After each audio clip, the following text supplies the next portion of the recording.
Hello, my name's Sharon. I'm the Clinical Service Director for Care to Listen, and I'd like to talk to you about my experience of having a young person kind of questioning their spirituality, what's religion all about. So I have two children, a son and a daughter, both of which were brought up in church. I've been a practicing Christian since 1995, so they've been coming to church with me, whether they wanted to or not, since that age. And when my son especially got to the age of 16, he decided he didn't want to come to church anymore. He struggled with his Christianity. He wanted things to happen for him now. So he'd be praying and he'd be fasting and he'd be asking lots of questions, and it seemed to him as though God wasn't answering. He knew there was a God, and he still does believe that there is a God, but there's so many questions that he has that we're not able to answer.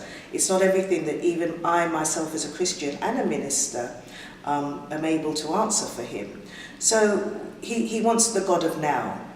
He wants things to happen now, and that's how it is with a lot of young people, because we're living in an age where you press a button and you get instant gratification, you get instant answers, you get instant food even. So everything's instant, but God is not an instant God. He does things in his time, in his own way. And sometimes that's really difficult for some young people to kind of get their head around. So really it's just about being there for people to support them and teaching young people how to wait on God. How sometimes we don't have all the answers, and we will never have all the answers. And the Bible does say that, that he lets us know the things that he wants us to know, and the things that he doesn't want us to know, it will all be revealed to us in time. So that's my experience of working with young people.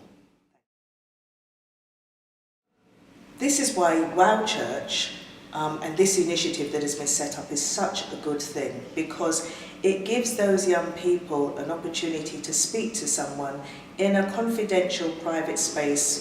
Sometimes it's good when you can't see someone face to face, because you're able to ask the questions without feeling that you're judged, without feeling that you're going to be sort of frowned upon. Any question that you ask is going to be frowned upon, because you won't meet that person. So it gives them that freedom and that liberty to do so.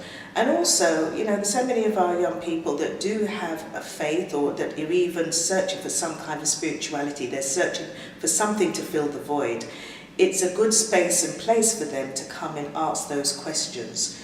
And even though we might not have the answer to all of the questions, we are there to support. We are there to answer the questions that we can answer. We are there to just let them know that it's all right not to know. It's all right to just be, really, and just to trust God and prove God for yourself. Because if you do wait upon him, he will answer. It's the waiting that is sometimes the problem.